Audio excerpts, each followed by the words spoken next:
Merhaba. Bugün size çok enteresan bir hikaye anlatacağım. Rusya'nın yoksul ve fakir bir şehrinde mülteci bir ailenin çocuğuyken dünyanın en zengin insanlarından biri haline gelen bir çocuğun hikayesini anlatacağım. Bazılarına göre dolandırıcılıkla ve hırsızlıkla ama daha önemlisi hırsla para kazanmasını bilen mükemmel bir girişimcinin hikayesini anlatacağım. Bir devletin ve halkın zaaflarını, eksikliklerini, kaotik durumunu ve çürümüşlüğünü çok iyi değerlendiren bir kurnazlık dehasının hikayesini anlatacağım. Temas ettiği insanları çok iyi tanıyan ve düşkünlüklerinin röntgenlerini çok iyi bir şekilde çeken bir insan sarrafının hikayesini anlatacağım. Krizlerden çok iyi faydalanıp kendisine doğru gelebilecek tehlikeyi önceden sezebilen bir simsarın hikayesini anlatacağım. Size bugün Roman Abramovich'in hikayesini anlatacağım. Roman Abramovich, Ekim 1966 yılında Volga Nehri'nin kuzeyinde bulunan Saratov şehrinde dünyaya geliyor. Annesi daha küçük yaştayken bazılarına göre 1, bazılarına göre 3 kan kanserinden veya kan zehirlenmesinden ölüyor. Kısa bir müddet sonra babası da trajik bir inşaat kazasında, vinç kazasında ölüyor. Küçük yaştaki, bebek yaştaki Roman Abramovich amcası ve büyükannesi tarafından himayesi altına alınıyor ve Rusya'nın kuzey bölgesinde bulunan daha soğuk ve daha yoksul Komi Cumhuriyeti'ne geçiş yapıyor. Artık Roman Abramovich Komi Cumhuriyeti'nde yaşamını sürdürecek. Gençlik yıllarını burada geçiriyor. Bir gün Roman Abramovich 9:30 trenini atlıyor, Moskova yolunu tutuyor. Kendi kendine şu sözü veriyor: bir daha asla geri dönmeyecek. Roman Abramovich orduya yazıldıktan sonra hayatla ilgili ilk tecrübelerini burada kazanıyor ve gücün, paranın ve girişimciliğin ne demek olduğunu, bunların bir insana neler kazandıracağının tadına orduda varıyor. Orduda bulunduğu sırada 70 yıllık komünizm rejimi çatıdayarak yere düşmüş ve yerle bir olmak üzereydi. Bu dönemde Roman Abramovich ordudaydı. Orduda bir takım girişimlerde bulundu. İlk yaptığı iş ordunun gazını çalıp dışarıda onu likit hale getirip tekrar orduya geri satmak. Bu işte büyük para vardı ve Roman Abramovich genç yaşına rağmen cebi para dolmak üzereydi, doluyordu. En büyük vurgununu yine orduda yaptı. Şu ana kadarki en büyük vurgununu. Sibirya'dan kalkan tamamen gaz yüklü bir treni sahte evraklarla ve güzel bir organizasyonla makinisti dahi ikna ederek Litvanya'nın Riga şehrine kaçak yollarla götürdü. Ve kara borsada bir tren dolusu gazı sattı. En büyük kazancını burada elde etti. Bununla ilgili Rusya hükümeti yargılamalarda bulundu. Abramovich'i tutukladılar ve bir müddet hapiste kalmak zorunda kaldı. Ama bir el geldi, Roman Abramovich'i hapisten çıkardı. Elde bulunan bütün delilleri imha etti ve Roman Abramovich'i özgür dünyanın, komünizm yıkıldıktan sonra Rusya'nın kavuşacağı özgür dünyanın özgür ve tertemiz bir insanı olarak hayata yeniden başladı. Bu arada Sovyetler Birliği dağılırken yeni kurulan Rusya Federasyonu'nun da bir takım durumlarına bakmamız gerekiyor. Çünkü Sovyetler Birliği yıkıldıktan sonra yerine geçen Boris Yeltsin hükümeti aynı zamanda Sovyetler Birliği'ne ait bütün kamu şirketlerini bir bakıma kucağında buldu. Boris Yeltsin elinde bulunan kamu şirketlerini bir takım iş adamlarına özelleştirme adı altında satmaya başladı. Bunun karşılığında da kendisine maddi finansman destek ve medya desteği istiyordu ve bu iş adamları da bunu yaptılar. Küçük firmalarla başlayan özelleştirmeler özellikle 1992 ve 94 yılları arasında Rusya devletine ait, Rusya halkına ait 15.000'den fazla firma ve şirket özelleştirme adı altında bu insanlara satıldı. Daha sonra 1996 yılında Boris Yeltsin tekrar aday oldu ve bu adaylıkta kamulaştırma altında özelleştirdiği şirketleri sattığı insanlara tekrar müracaat etti. Bu seferki durum biraz daha değişikti. Boris Yeltsin medya desteğinin yanında aynı zamanda daha fazla para istiyordu. Bunun karşılığında da Rusya'nın dev petrol, maden, nikel, çelik, demir firmalarını peşkeş çekecekti. Boris Yeltsin zamanında Rusya'nın kamu şirketlerini özelleştirme adı altında Boris Yeltsin'in sattığı bu insanlara kamuoyu ve uluslararası, özellikle uluslararası kamuoyu oligark demeye başlıyor. İşte oligarkların ilk oluşumu bu şekilde. Sovyet döneminden kalma Rusya'ya ait kamu şirketlerini özelleştirme adı altında talan eden, Çünkü değerlerinin binlerce kat altında satıyordu Boris Yeltsin. Değerlerinin binlerce kat altında satın alan bu iş adamları, bu oligarklar Rusya'nın yeni kan emicileriydi. Aynı zamanda Boris Yeltsin'e medya desteği de veriyorlardı. Aynı zamanda finansman desteği de veriyorlardı.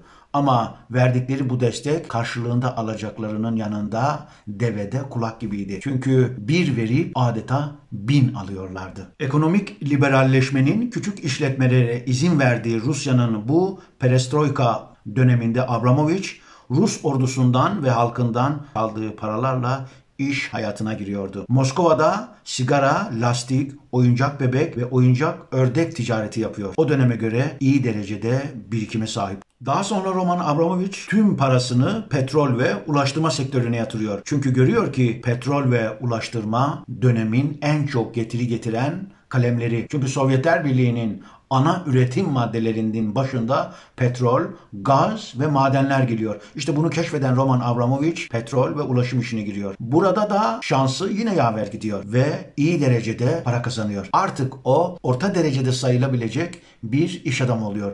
Çünkü Rus oligarkların toplantılarına en alt derecede katılabilme hakkını elde ediyor. Bir Karayip toplantısında Aralık 1994'te Roman Abramovich dönemin adeta yarı tanrısı şeklinde görülen bir matematik dehasıyla karşılaşıyor. Onunla tanışıyor. İşte bu tanışma Roman Abramovich'in hayatını çok daha ileri seviyelere taşıyacak. Tanıştığı bu isim Boris Berezovski. Boris Berezovski, Boris Yeltsin rejimi sırasında devlet medyası da dahil olmak üzere Rusya ekonomisinin kilit sektörlerini kontrol eden en güçlü adam. İşte Roman Abramovich, Boris Berezovski ile bu Karayip toplantısında tanışıyor ve hayatı tamamen değişiyor. Çünkü Roman Abramovich'te tilki kurnazlığı var, fikir var, girişimcilik var. Berezovski'de ise güç var. İşte kurnazlık ve güç birleşince Rusya'nın adeta altını üstüne getiriyorlar. Tabii ki Abramovich'e kazandığı bu paralar yeterli gelmiyor, gelmeyecekti de. Berezovski'ye bir petrol rafinerisi ile bir petrol üreticisini birleştirip, güçleri birleştirip daha büyük bir firma olup bütün petrol sektörünü ellerine alma fikrini öneriyor. Aslına bakarsanız Berezovski medyanın yanında otomotiv sektörleriyle uğraşan çok zengin birisi.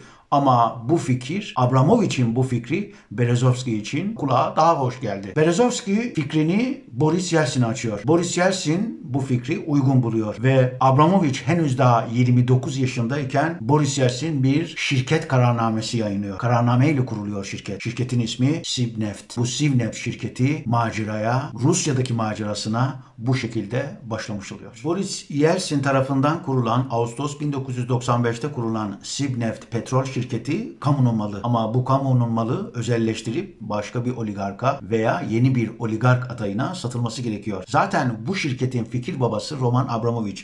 Dolayısıyla şirketin satılacağı isim baştan belli. Roman Abramovich. Berezovski ortaklığındaki Roman Abramovich.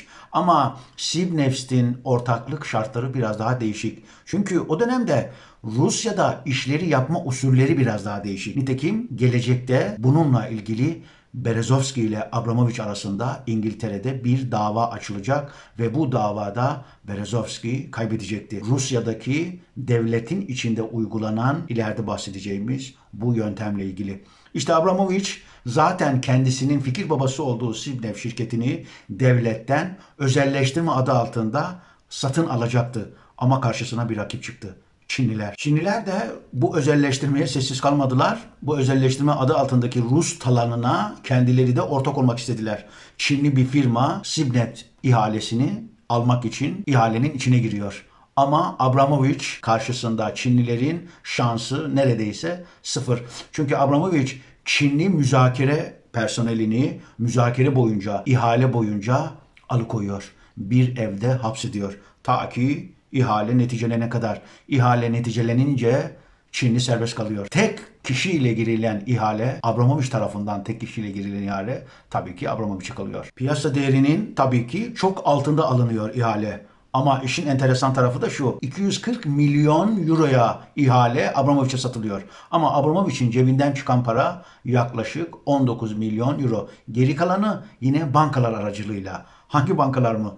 Tabii ki Rusya devlet bankaları. Aslında Berezovski ile Roman Abramovich arasındaki bu ilişki Rusya, belki Sovyet döneminden gelen Rusya'daki o döneme has bir kuralla ilgili. Krişa. Krişa demek devletin içinde herhangi bir menfaat sağlamak için koruma veya destek isteme kurumuna verilen isim. Yani siz güçlü bir isimden Krişa adı altında koruma isteyebilirsiniz. Bu bir bakıma Türkiye'deki mafya sistemine benziyor. Yani ticari olarak ileri gidebilmeniz için veya destek alabilmeniz için veya başka yerlerden size kötülük geldiği zaman bunlardan korunabilmek için Krişa adı altında veya Türkiye'deki deyimiyle mafya adı altında koruma sağlıyorsunuz. İşte Türkiye'deki bu tarz koruma işlemleri Rusya'da bir gelenek halinde. Açıkçası herkesin bildiği ve herkesin uyguladığı bir sistem. Krişa demek devletin içinde bana destek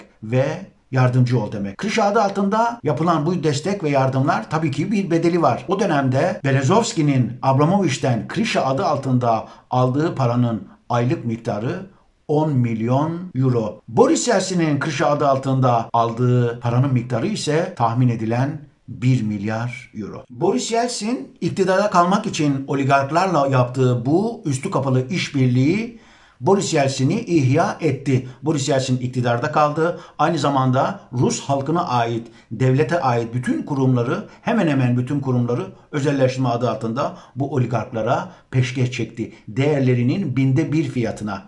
Dolayısıyla karşılıklı bir win-win, yani kazan kazan ilişkisi vardı. Ta ki Vladimir Putin devlet başkanı olana kadar. Vladimir Putin devlet başkanı olduktan sonra hem Batı ile ilişkilerini düzeltme yoluna gitti, hem de oligarkların servet üstüne servet kattıkları bu oligark sistemini çökmesi için mücadeleye başladı. İlk hedeflediği isim ise Yukos'un sahibiydi. Putin ilk büyük icraatını Yukos'un sahibi, büyük oligarş, Yukol petrol şirketlerinin sahibi büyük oligarş Mihail Khodorkovsky'yi hedef seçti. Mihail Khodorkovsky bir çeşit sahtecilikler ve vergi kaçırma suçlamasıyla tutuklandı. 10 yıllık bir yargılama süreci başladı. 10 yıl ceza alabilirdi. Tabii Mihail yakalanınca şirketine de otomatik olarak el kondu. Yukos Petrol Şirketi, dönemin en büyük şirketlerinden olan Yukos Petrol Şirketi Vladimir Putin'in eline geçti. Yani devletin eline geçti. İşte Roman Abramovich de bu pastayı asla es geçmedi. Vladimir Putin'le Roman Abramovich arasında hiç bozulmayan bir ilişki başladı. Çünkü Roman Abramovich ne yapacağını, ne isteyeceğini, nasıl gideceğini bilen bir kurnazdı. Vladimir Putin'i de boş geçmedi. Ona da yanaşmasını bildi. Ve dönemin Sibneft şirketi Yukos Petrol şirketini bir hamlede yutuverdi. Vladimir Putin ile Roman Abramovich arasındaki başlayan bu güzel ilişki biraz da kazan kazan ilişkisiydi. Ama kazın ayağı hiç de öyle değil. Aslında Roman Abramovich, Vladimir Putin'in belki de konuşulan, dedikodu şeklinde konuşulan ama henüz ispatlanmayan Roman Abramovich, Vladimir Putin'in kasası olma yönündeki ilerleyişi. Bununla ilgili ilk önemli görevini de Vladimir Putin'den aldı Roman Abramovich. Çukotka bölgesinin genel valisi oldu. Bu görevi tam 8 yıl sürdürdü. Hatta Roman Abramovich Chelsea'yi satın alırken ikamet adresini bu bölgedeki o mütevazi evini göstermişti. Dolayısıyla Vladimir Putin ile Roman Abramovich arasındaki bu ilişki giderek arttı. İlk başta Sibnet firması cüz'i miktarla Yukos firmasının satın aldı. Nasıl satın aldığını söylemeye tabii ki gerek yok. Çünkü o dönemde bütün yetki, bütün işlemler, bütün kanunlar Vladimir Putin'in ağzında. Putin kimi işaret ederse o büyük pastayı kapma hakkını elde ediyor. Putin de Roman Abramovich'i işaret etti. Roman Abramovich, Putin ve Rusya için çok önemliydi artık. Neden çok önemliydi? 2003 ilkbaharında Abramovich, petrol ve gaz şirketi Sibneft ile rakibi Yukos arasında yeni bir küresel petrol devi yaratacak bir birleşmeyi kabul etmişti. Muhtemelen 36 milyar dolarlık mega birleşme Rusya'nın küresel öneme sahip demokratik bir ekonomi olarak ortaya çıkışını simgeleyen finans çevrelerini de heyecanlandırdı. Yani Rusya hem demokratikleşiyordu hem de büyük bir şirketle adeta Avrupa'yı rahatlatacak, Avrupa'ya ucuz petrol ve gaz ihraç edecek bir konuma yerleşiyordu. Bu hem Avrupa'nın işine geliyordu hem de Putin'in işine geliyordu. Acaba geliyor muydu? Putin ilk devlet başkanı olduğu zaman aslında oligarklarla mücadele etme imkanı çok var mıydı yok muydu henüz bilinmez. Çünkü para oligarklarda, yetki ise Putin'de. Putin şunu istiyordu ilk başta. Ben sizin para kazanma yöntemlerinize karışmayacağım. Siz de bana devleti yönetme şeklime karışmayacaksınız. Bu iki taraf için de makul bir anlaşmaydı. Nitekim Putin devleti rahatça yönetebildi. Oligarklar da kendi şirketlerinin büyümesi için mücadele ettiler. Kendi şirketlerinin zenginleşmesi için onlara karışacak hiç kimse, hiçbir engel bulamadılar. Ta ki 2003 yılına gelene kadar. İşte Yukos'un sahibi Hodorkovski'yi bir havaalanında tutuklama işlemi başlayana kadar. Aslında gözüken Putin'in gözüktüğü büyük bir şirketi oluşturup bütün Avrupa'ya ucuz gaz ve petrol ihraç etmekti. Ama Putin'in hedefi ve amacı bambaşkaydı. Putin kendi imparatorluğunu kurmak istiyordu. Bu imparatorluğu kurmak için de en önemli araçlardan birisi para. Paraya kim sahip çıkarsa, para gücünü elinde bulundurursa hükmedecek de oydu. Bunu çok iyi bilen Putin oligarkları teker teker avlamaya başladı. Hikayeyi daha netleştirecek olursak Abramovich'in Sibnefti ile Hodorkovski'nin Yukos'u birleştirilmek üzere daha büyük bir şirket oluşması için veya petrol ve gaz işlerinin tek elden daha güçlü bir şekilde toplanabilmesi için biraz daha Putin'in baskısıyla Hodorkovski ve Abramovich şirketlerini birleştirme kararı aldılar. Bu birleştirme kararı esasında 36 milyar dolarlık dev bir mega şirket ortaya çıkacaktı. Tam birleşme aşamasında Putin mükemmel hamlesini yaptı. Hodorkovski'yi havaalanında vergi kaçakçılığı ve dolandırıcılık suçlamasıyla tutuklattı. 10 yıl ceza verdirtti. Yukos'a da el koydu. Dolayısıyla ortada kalan Yukos'u Vladimir Putin kamulaştırdı. Kamulaştırdıktan sonra bu şirketin bir an önce özelleştirmesi gerekiyor. Bu özelleştirme işlemini kime devredilecek? Özelleştirme adı altında satılacak Yukos şirketini kim alacak? Tabii ki Sibneftin sahibi olduğu Roman Abramovich. Roman Abramovich ve Vladimir Putin arasındaki devasa şekline gelecek ilk imparatorluk adımı bu şekilde oldu. İngiliz-Rus petrol girişimi TNK ve BP'de çalışan Chatham House'daki Rusya ve Avrasya Programı'nın ortak üyesi John Leck şöyle diyor. Hodorkovski'nin tutuklanması Putin'in iş yapmak istediği diğer oligarklara bir uyarı işaretiydi. Bir zenginlik seviyesinin tadını çıkarabilirlerdi oligarklar. Bu işlemleri sorumlu bir şekilde yönetebilirlerdi. Ancak sadakatleri hissedarlara veya çalışanlara değil Kremlin'e olmalıydı. Yani Putin mutlak itaat istiyordu. Putin'in bu döneminde oligarklar için ortam hiç de istikrarlı değildi. Çünkü Hodorkovski'yi yiyen Putin her an kendilerini de yiyebilirdi. Ama Abramovich bir insanın sağ tarafında kalmanın önemini çok iyi biliyordu. O Putin'e lokma olmayacak kadar kurnazdı. Öyle de oldu. Sonuçta Sibneft firması Yukos'u ortalama 3 milyar euro hisse bedeliyle Yukos'u satın aldı. Ama bu satın almadaki geçen miktarlar ne kadar ödendi henüz bilinen bir şey yok. Görünen o ki Yukos firması, büyük Yukos firması küçük Sibneft'te aslında yem oldu.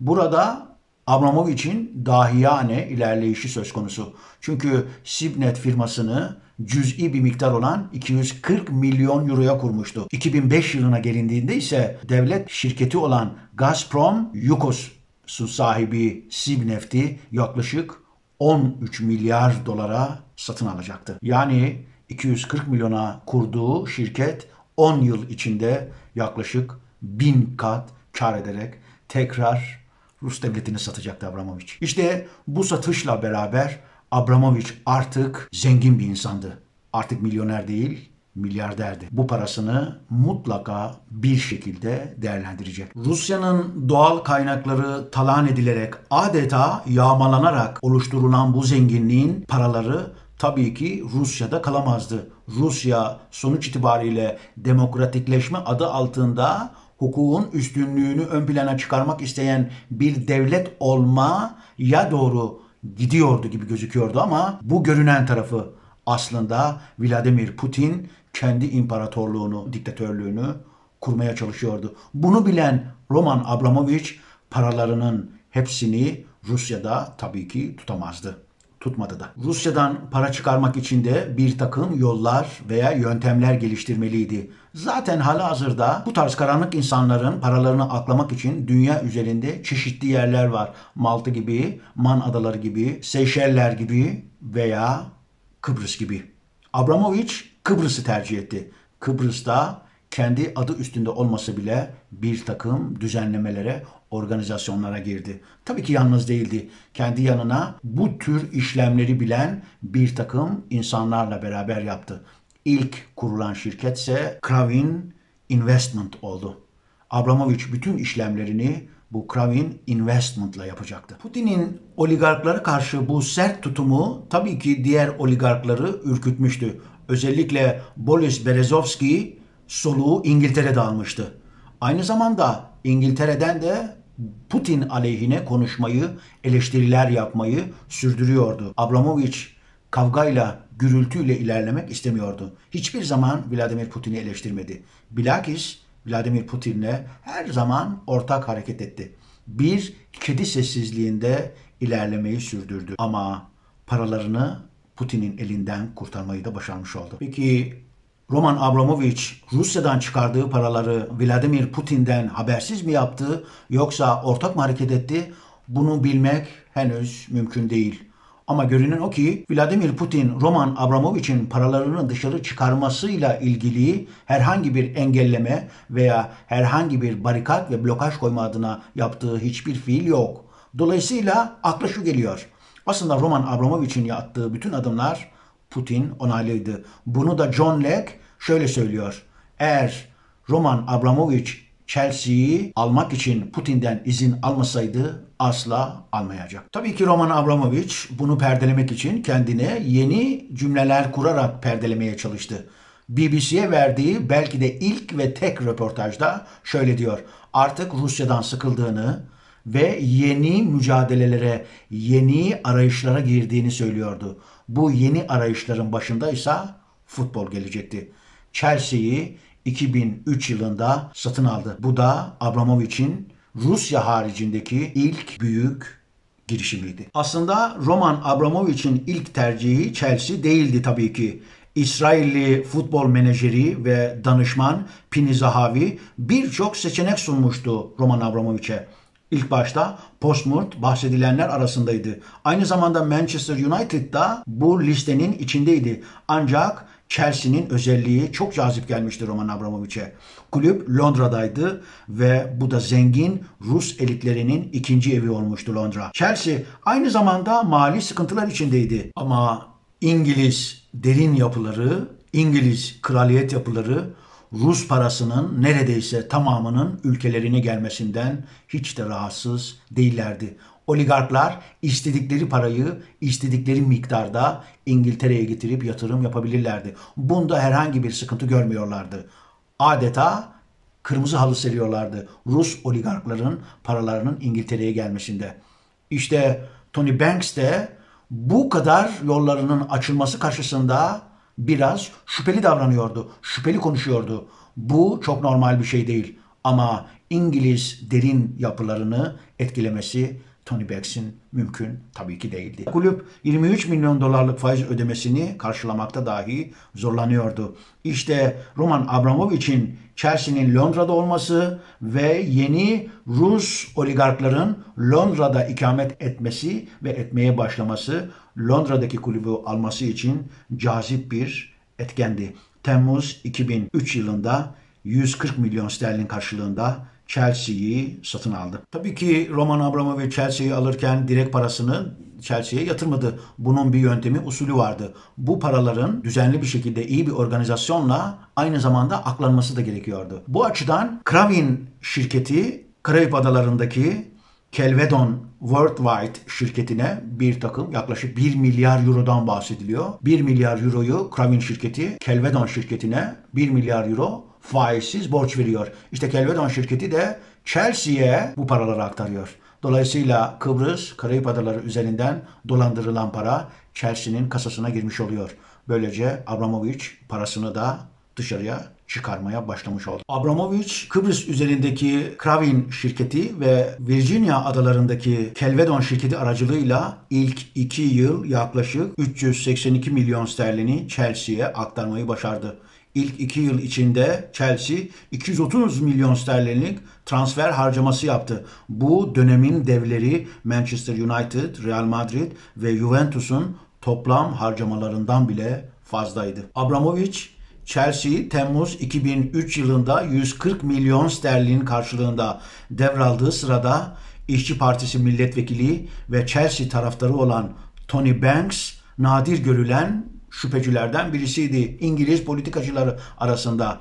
Tony Banks şöyle diyordu: "Bu Roman Abramovich bu kulübü almak için uygun ve temiz bir adam mı? Kazandığı paraları nereden kazanıyor? Kazandığı paraların geldiği kaynaklar düzgün mü? Bundan çok şüpheciyim," diyordu. İngiltere Mali Suçlarla Mücadele Koordinatörü Tom Keatinge bununla ilgili şöyle diyor: "Adeta herkes çılgınca paraların önünü açmak için mücadele ediyordu. Paraların önüne kırmızı halılar seriliyordu.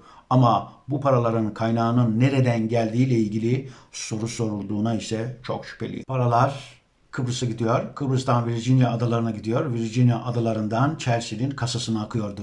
Ve bu paraları hesabını ne soran vardı ne de ilgilenen. Para aynı zamanda başarıyı da beraber getirdi. Chelsea 50 yıl sonra bir tek şampiyonluğu bulunan Chelsea 50 yıl sonra art arda 2005 ve 2006'da şampiyon oldu. Daha sonraki yıllarda da 3 kez daha Premier Ligi şampiyonluğunu kazandı. Aynı zamanda 2 kere de Şampiyonlar Ligi şampiyonluğunu kazandı.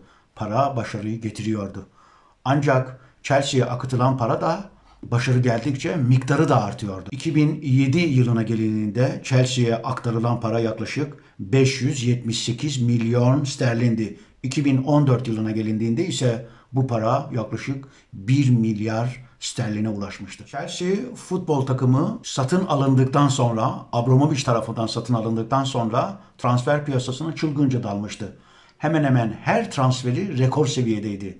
Didier Drogba hariç. Didier Drogba mütevazi bir transferdi ama neticesi itibariyle çok büyük bir futbolcu oldu. Ama Andrei Shevchenko gibi veya Fernando Torres gibi isimler hep rekor ücretlerle Chelsea'ye transfer oluyorlardı. Chelsea piyasada en üst düzeyde futbol oynayan hemen hemen herkesi transfer edebilme gücüne ulaşmıştı. Ve futbolcular için de iyi bir para kazanma yeriydi. Şimdiki Suudi Arabistan gibi. 2011-2012 sezonunda ilk defa tarihte bir Londra takımı Şampiyonlar Ligi şampiyonu olmuştu. Futbolcular için harcanan para ise 250 milyon sterlin. 2012 yılı Chelsea için adeta düğün havasındaydı. Her şey havada uçuşuyordu. Çünkü Şampiyonlar Ligi kazanılmıştı. Bir kulübün en büyük hedeflerinden belki de birincisi Şampiyonlar Ligi şampiyonluğunu kazanmak. İşte Chelsea ve Abramovich bunu da başarmıştı. Yatırdığı paralarının karşılığını da almıştı gibi gözüküyor. Ama Roman Abramovich için bu başarının yanında başka bir şey daha oldu. Eski ortağı, eski koruyucusu Boris Berezovski ile arası açıldı. Bir iş anlaşmazlığı mahkemesi açıldı İngiltere'de. Dolayısıyla Abramovich ve Berezovski arasında mahkemede kıyasıya bir mücadele başladı. İki Rus oligarş arasında. Berezovski, Abramovich'in İngiltere'de elde ettiği başarıları ve paralarını İngiltere'ye transfer etme hızını görünce bu başarılara ortak olmak istedi. Dolayısıyla İngiltere mahkemelerine dava açtı. Abramovich'in sahip olduğu şirketlerin hepsine %50-50 ortak olduğunu iddia etti. Yaklaşık 3 milyar sterlinlik bir dava açtı. Ama Abramovich kendini şöyle savundu. Rusya'da benim Boris Berezovski ile iş yaptığım dönemde Rusya'da olan bir kural vardı.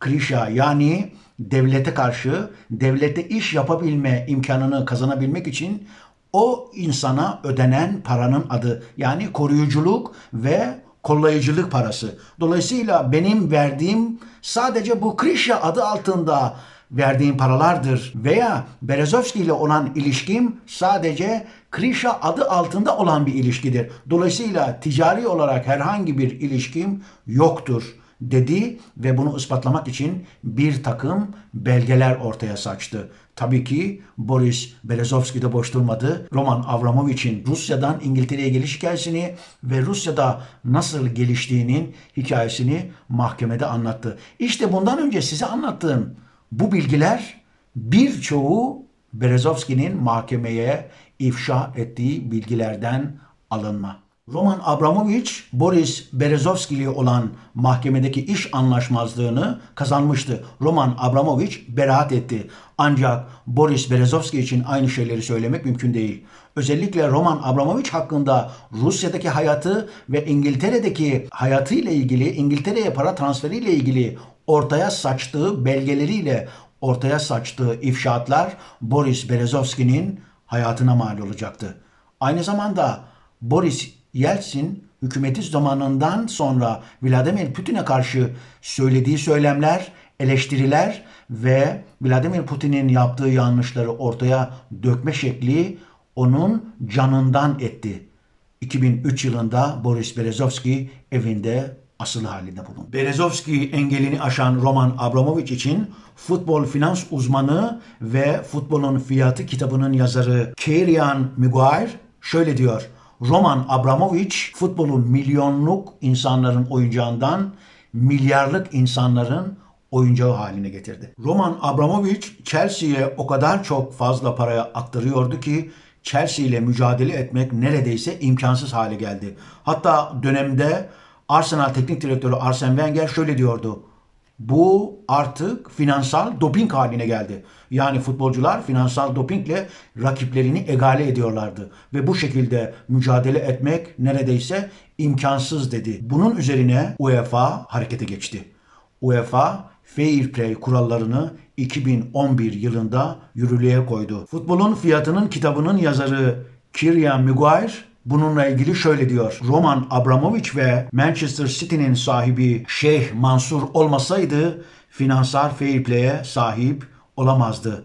Endüstriyi ve futbol ekonomisini bu iki insan adeta tek başlarına değiştirdi dedi. Ama tabii ki iş işten çoktan geçmişti. Çünkü Roman İmparatorluğu'nun sahibi Roman Abramovich Chelsea'yi artık öyle bir seviyeye getirmişti ki sponsorluklar, forma satışları, biletler ve sportif başarılar Chelsea'yi artık kendi ayaklarının üstünde durabilme seviyesine getirmişti bile çoktan. Abramovich Rusya'nın kaotik döneminden elde ettiği servetle bir dev inşa etmişti İngiltere'de. Ta ki istenmeyen adam ilan edilene kadar. Kimse o zamana kadar bu paranın kaynağının nereden geldiğini sorgulamamıştı. Aslında herkes paranın Sibneft olayları, Sibneft organizasyonuyla elde edildiğini ve Rusya'dan bir çeşit kaotik ortamdan istifade ederek çeşitli organizasyonlarla geldiğini biliyordu. Ama bununla ilgili kimse herhangi bir adım atmıyordu. Ta ki Rusya Ukrayna'yı işgal edene kadar. Roman Abramovich ile İngiltere hükümeti arasındaki gerginliği Rusya'nın Ukrayna'ya saldırından sonra değil, daha öncesine de dayanıyor.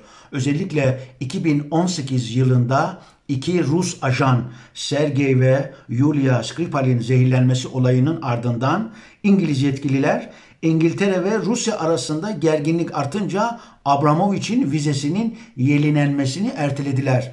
Rus Yahudisi olan Abramovich, dünyanın herhangi bir yerinden gelen Yahudilerin İsrail vatandaşı olabileceğini belirten İsrail'in geri dönüş yasası uyarınca hakkını kullandı ve vizesinin yenilenmemesinin ardından bir ay sonra Abramovich bir İsrail vatandaşı olarak İngiltere'ye vizesiz ziyaret edebilme imkanına kavuştu.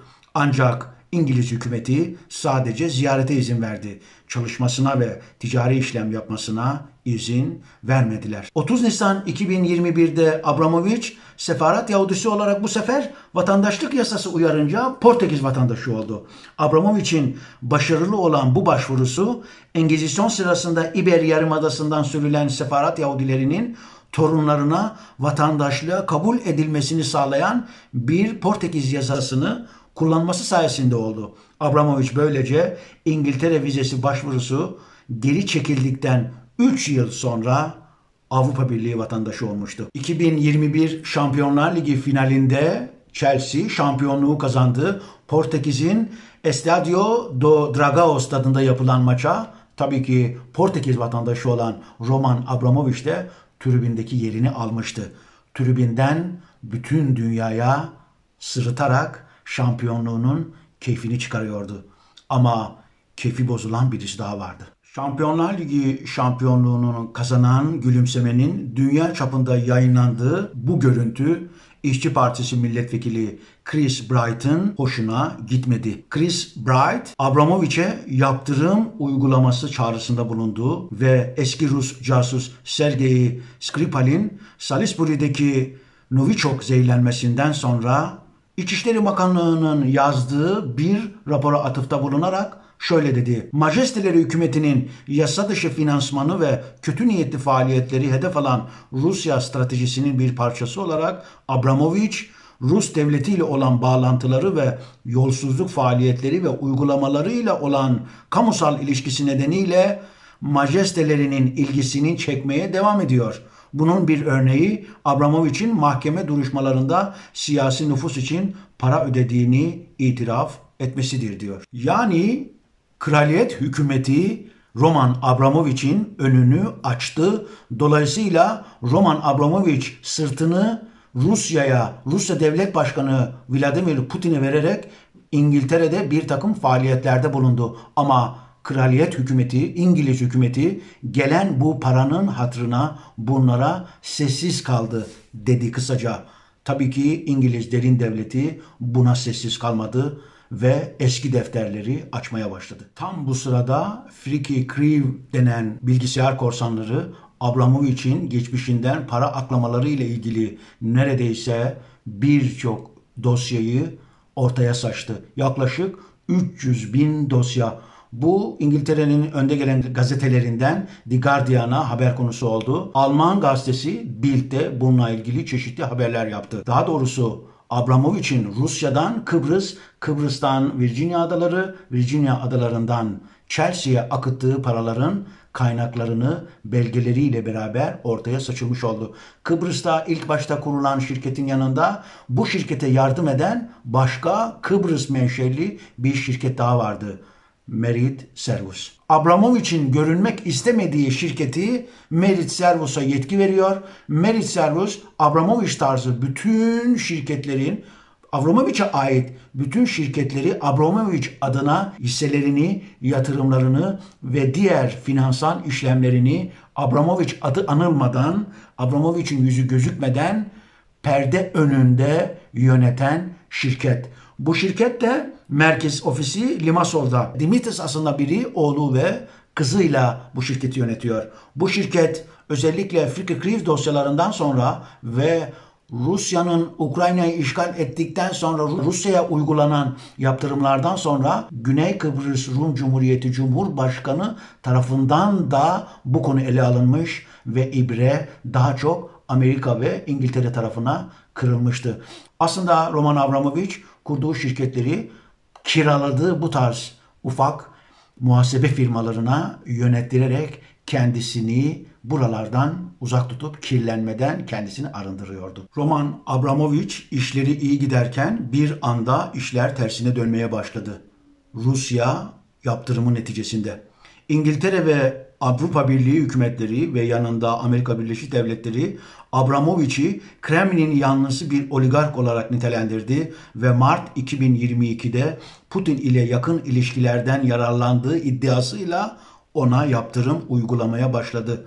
Abramovich, Kremlin'le ilgili mali bağları reddetti. Avrupa Birliği'nin önlemlerini tersine çevirmek için yasal işlem başlattı. Ama bundan önce bunun kokusunu alan Abramovich, üzerinde bulunan bütün şirketleri trustler vasıtasıyla kızlarına çevirmeyi başardı. Yıllar boyunca Abramovich, trustler ve bu offshore hesapları üzerinden lüks ve şatafatlı bir hayat sürdü çocuklarıyla birlikte.